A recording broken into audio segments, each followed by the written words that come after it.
ಎಲ್ರಿಗೂ ನಮಸ್ತೆ. ನಮ್ಮ ಕಾನೂನು ಲಾ ಅಕಾಡೆಮಿ ಟೀಮ್ ಕಡೆಯಿಂದ. ಈಗ ಆಲ್ಮೋಸ್ಟ್ ಎಂಡಿಗೆ ಬಂದಿದ್ದೀವಿ. ಯೂನಿಟ್ ಅರ್ಥ ಆಗ್ತಾ ಇಲ್ಲ ಸರ್ ನಮಗೆ ಅಂತ ಹೇಳ್ತಾ ಇದ್ರಿ. ಅದಕ್ಕೋಸ್ಕರ ಸ್ಪೆಷಲಿ ನಾನೇ ಕ್ಲಾಸ್ ತೊಗೊಂಡು ಕಂಪ್ಲೀಟಾಗಿ ರೀಪ್ಲೇಸ್ ಮಾಡಿಕೊಟ್ಟಿದ್ದೀನಿ. ಆಲ್ಮೋಸ್ಟ್ ಇದು ಲಾಸ್ಟ್ ವಿಡಿಯೋ ಅಂತ ಅಂದ್ಕೊಳ್ತೀನಿ. ಈ ಸಿಲೆಬಸ್ಸಿಗೆ ಬೇಕಾಗಿರುವಂಥ ಇಂಪಾರ್ಟೆಂಟ್ ಏನು ಟಾಪಿಕ್ಸು ಎಲ್ಲ ಕಾಂಟ್ರಾಕ್ಟ್ ಲಾ ಸಬ್ಜೆಕ್ಟ್ ಎಲ್ಲನೂ ಅರ್ಥ ಮಾಡಿಸ್ತಾ ಬಂದಿದ್ದೀವಿ. ಸೊ ಲಾಸ್ಟ್ನೇದು ಒಂದು ಪಾಯಿಂಟ್ ಇದೆ sir, unlawful consideration and it's effect ಅಂತೇಳಿ. ಅಂತಂತಂದರೆ ಇದೇ ಕನ್ಸಿಡರೇಷನ್ ಟಾಪಿಕಲ್ಲೇ ಇನ್ನೂ ಇದೀನಿ ನಾನು. ಕನ್ಸಿಡರೇಷನ್ ಅನ್ನುವಂಥದ್ದು ಆಫ್ ಸಿಲೆಬಸ್ ಕವರ್ ಮಾಡಿದೆ. ಸ್ವಲ್ಪ ಲೆಂತಿ ಟಾಪಿಕ್ಕು, ಅದಕ್ಕೆ 2-3 ವಿಡಿಯೋ ಕಂಟಿನ್ಯೂ ಆಗ್ತಾ ಇದೆ. ಸೊ ಇರುವಂಥ ಕನ್ಸಿಡರೇಷನ್ನು ಕಾನೂನು ಬಾಹಿರ ಅಂತೇಳಿ ಘೋಷಿತವಾಗೋದು ಯಾವಾಗ ಅಂತ ಇದೆ. ಅದನ್ನು ನೀವೇನಾದರೂ ನೋಡಬೇಕು ಅಂದರೆ ಸೆಕ್ಷನ್ 23 ಆಫ್ ಇಂಡಿಯನ್ ಕಾಂಟ್ರಾಕ್ಟ್ ಆ್ಯಕ್ಟನ್ನು ನೀವು ಓಪನ್ ಮಾಡಿ ನೋಡಬೇಕು. 1872 ಭಾರತೀಯ ಕರಾರು ಅಧಿನಿಯಮ, ಅದರಲ್ಲಿ ನೀವು ಓಪನ್ ಮಾಡಿ ನೋಡಿದರೆ ನಿಮಗೆ ಸಿಗುತ್ತೆ ಸೆಕ್ಷನ್ 23 ಪಾಯಿಂಟ್ಸ್ಗಳು ಯಾವಾಗ ಅದನ್ನ ಇಲ್ಲೀಗಲ್ ಅಂತ ಕರಿತೀವಿ ಅಂತ. ನೋಡಿ, ಮೊದಲನೇ ಪಾಯಿಂಟು ನಾಟ್ ಫಾರ್ಬಿಡನ್ ಬೈ ಲಾ. ಯಾವಾಗ ಕಾನೂನಿನ ಪ್ರಕಾರ ಅದಿಲ್ಲ ಅದನ್ನು ಆಬ್ವಿಯಸ್ಲಿ ನಾವು ಇಲ್ಲೀಗಲ್ ಅಂತಾನೆ ಕರಿತೀವಿ.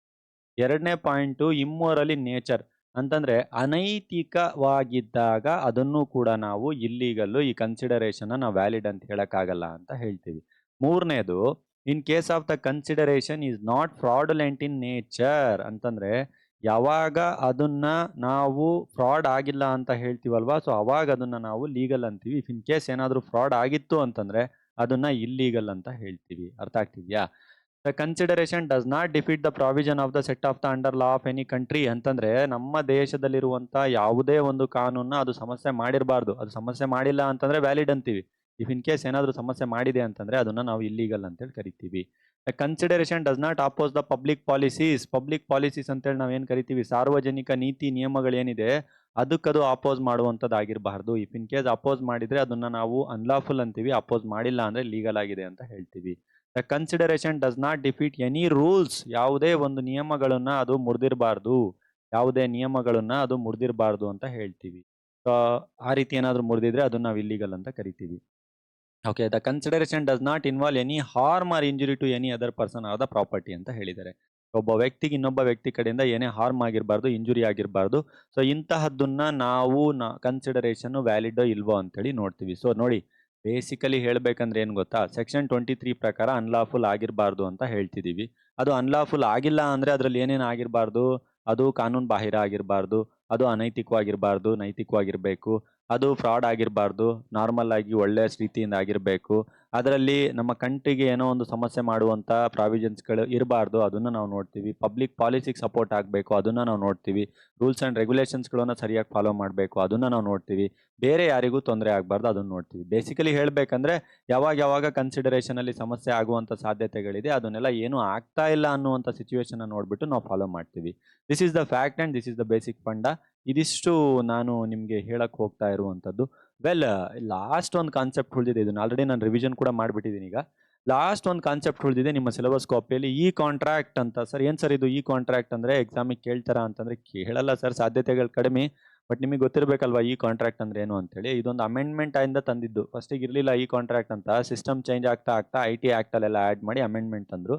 ಏನು ಸರ್ ಇದು ಈ ಕಾಂಟ್ರಾಕ್ಟ್ ಅಂತಂದರೆ, ನೀವೇನು ಬೆಳಗ್ಗೆ ಎದ್ರೆ ಸಂಜೆ ಎದ್ರೆ ಅಮೆಝಾನು, ಫ್ಲಿಪ್ಕಾರ್ಟು, ಶಾಪಿಂಗು, ಅದಾಗ್ತಿದೆಯಲ್ವಾ, ಅಮೆಝಾನಲ್ಲಿ ಆಗಿರ್ಬೋದು, ಫ್ಲಿಪ್ಕಾರ್ಟಲ್ಲಿ ಆಗಿರಬಹುದು, ಅಥವಾ ಗೂಗಲಲ್ಲೋ ಮೈಕ್ರೋಸಾಫ್ಟಲ್ಲೋ ಎನಿಥಿಂಗ್ ನೀವು ಏನೇ ಡೀಲ್ ಮಾಡ್ತಿರಲ್ವಾ ಥ್ರೂ ಇಂಟರ್ನೆಟ್ಟು, ಆಯಿತಾ, ನಿಮ್ಮ ಯಾವುದೇ ಒಂದು ಇದಿಲ್ಲ ಯಾವುದೋ ಒಂದು ಥ್ರೂ ಪೇಪರ್ಲೆಸ್ ಅಂತ ಏನು ನೀವು ಸಿಸ್ಟಮ್ ಮಾಡ್ತಿರಲ್ಲ, ಸೊ ಥ್ರೂ ಇಂಟರ್ನೆಟ್, ಅದನ್ನು ನಾವು ಈ ಕಾಂಟ್ರಾಕ್ಟ್ ಅಂತ ಹೇಳಿ ಕರಿತೀವಿ.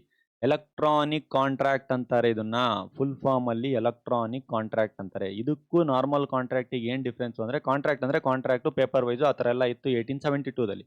ಅಪ್ಡೇಟ್ ಆಗ್ತಾ 2010ನಲ್ಲಿ ಎಲೆಕ್ಟ್ರಾನಿಕ್ ಡಿವೈಸ್ಗಳಿಂದ ನಾವು ಕಾಂಟ್ರಾಕ್ಟ್ನ ಮಾಡ್ತಾ ಸ್ಟಾರ್ಟ್ ಬಂದ್ವಿ. ಅಂತಂದರೆ ಅಮೆಝಾನಲ್ಲಿ ಏನು ಪೇಪರ್ ವರ್ಕ್ ಇರಲ್ಲ, ಜಸ್ಟ್ ಹಾಗೆ ಎಲೆಕ್ಟ್ರಾನಿಕ್ ವೈಸು ಅವರು ಲೀಗಲ್ ಟರ್ಮ್ಸ್ ಆ್ಯಂಡ್ ಕಂಡೀಷನ್ ಕಳ್ತಾರೆ, ಅಪ್ರೂವಲ್ ಕೊಡ್ತಾರೆ, ನಾವು ಪ್ರಾಡಕ್ಟ್ ತೊಗೊಳ್ತೀವಿ, ನಮ್ಮದು ಅವ್ರ ಮಧ್ಯದಲ್ಲಿ ಕಾಂಟ್ರಾಕ್ಟ್ ಆಗುತ್ತೆ. ಫ್ಲಿಪ್ಕಾರ್ಟು ಏನು ಲೀಗಲ್ ಅಗ್ರಿಮೆಂಟ್ ಇರಲ್ಲ, ಅವ್ರು ಬಂದು ನಮ್ಮ ಕೈಲೇನು ಪೇಪರ್ ಕೊಡ್ತಲ್ಲ, ನಾವು ಅವ್ರ ಕೈಲೇನು ಪೇಪರ್ ಕೊಡ್ತಲ್ಲ, ನಾವು ಸೈನ್ ಮಾಡ್ತಿಲ್ಲ, ಅವರು ಸೈನ್ ಮಾಡ್ತಿಲ್ಲ. ಡಿಜಿಟಲ್ ಸಿಗ್ನೇಚರ್ಗಳ ಲೋಕ ಇದು, ಆಯಿತಾ. ಸೊ ಆ ಡಿಜಿಟಲ್ ಸಿಗ್ನೇಚರ್ ವೈಸ್ ನಡೆಯುವಂಥದ್ದನ್ನ ಎಲ್ಲದನ್ನು ಸೇರಿ ಈ ಕಾಂಟ್ರಾಕ್ಟ್ ಅಂತ ಕರಿತೀವಿ. ಜಸ್ಟ್ ಒಂದು ಬೇಸಿಕ್ ಇಂಟ್ರೊಡಕ್ಷನ್ ಇದು ಕೊಡಬೇಕಾಗಿತ್ತು, ಅದಕ್ಕೋಸ್ಕರ ಕೊಟ್ಟೆ.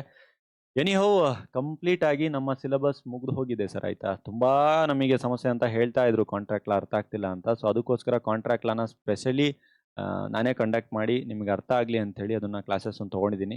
ಕಂಪ್ಲೀಟಾಗಿ ರಿಪ್ಲೇಸ್ ಮಾಡಿದ್ದೀವಿ. ದಯವಿಟ್ಟು ನಿಮ್ಮ ಫ್ರೆಂಡ್ ಸರ್ಕಲ್‌ಗೆ ಹೇಳಿ ಆಯಿತಾ? ನಿಮ್ಮ ಫ್ರೆಂಡ್ ಸರ್ಕಲ್ ಹೇಳಿ ಸೊ ನೀವು ಲಾಗಿನ್ ಆಗಿ, ಜಾಯಿನ್ ಆಗಿ ಚೆನ್ನಾಗಿದೆ ಅಂತ ನೀವು ರೆಫರ್ ಮಾಡಿ. ಸೊ ನಿಮ್ಮ ವಾಯ್ಸನ್ನು ನಾವು ಕೇಳಕ್ಕೆ ನಾವಿದ್ದೀವಿ. ನಿಮಗೇನು ಸಮಸ್ಯೆ ಆಗ್ತಾ ಇದೆ ನಮ್ಮ ಕಡೆಯಿಂದ ನಾವು ಮಾಡಿಕೊಡ್ತೀವಿ. ಎಲ್ರಿಗೂ ಗೊತ್ತಿದೆ past previous year question papers ಅವು ಇವೆಲ್ಲದನ್ನು ಸಾಲ್ವ್ ಮಾಡ್ತಾ ನಾವು ಅದನ್ನು ನೋಡ್ತಾ ಇದ್ದೀವಿ. ವೆಲ್ ಇದಿಷ್ಟು ಹೇಳ್ತಾ ನಾನಿನ್ನು ಈ ಯೂನಿಟ್‌ನ ಕ್ಲೋಸ್ ಮಾಡ್ತಾ ಇದ್ದೇನೆ. ಸೊ ವೆಲ್ ಮುಂದಿನ 2ನೇ ಯೂನಿಟು ಮೇಡಮ್ ಅವರೇ ಕಂಟಿನ್ಯೂ ಮಾಡಿದ್ದಾರೆ. ದಯವಿಟ್ಟು ಅದ್ರಲ್ಲಿ ನೋಡಿ ಮಿಸ್ ಔಟ್ ಪಾಯಿಂಟ್ಸ್‌ಗಳು ನಾನು ಕಂಟಿನ್ಯೂ ಮಾಡ್ತೇನೆ. 3rd ಯೂನಿಟು ನಾನೇ ಕಂಟಿನ್ಯೂ ಮಾಡಿದ್ದೀನಿ. 4th ಯೂನಿಟು ನಾನೇ ಕಂಟಿನ್ಯೂ ಮಾಡ್ತಿದ್ದೀನಿ. ಸೊ ನೋ ಇಶ್ಯೂಸ್, ಏನು ತಲೆ ಕೆಡಿಸ್ಕೊಳ್ಬೇಡಿ. ಪೇಷನ್ಸ್ ಆಗಿರಿ ಆರಾಮಾಗಿ. ಎಲ್ಲ ಅರ್ಥ ಮಾಡ್ಕೊಂಡಿದ್ದೀರಾ ಅಂತ ಅನ್ಕೊಳ್ತಾ ಇದ್ದೀನಿ. ವೆಲ್ ಯಾಕಂದರೆ ಕಾಂಟ್ರಾಕ್ಟ್ ಲಾನ ತುಂಬ ಸ್ಮೂತಾಗಿ ಸ್ಟೋರಿ ವೈಸ್ ಆಗಿ ಕಂಪ್ಲೀಟಾಗಿ ನಾನು ಅರ್ಥ ಮಾಡಿಸೋದಕ್ಕೆ ಟ್ರೈ ಮಾಡಿದ್ದೀನಿ. ಇಷ್ಟು ಹೇಳ್ತಾ ಕ್ಲೋಸ್ ಮಾಡ್ತಾ ಇದ್ದೀನಿ ಯೂನಿಟ್ 1ನ. Thank you very much from ನಮ್ಮ ಕಾನೂನು ಲಾ ಅಕಾಡೆಮಿ. Thank you.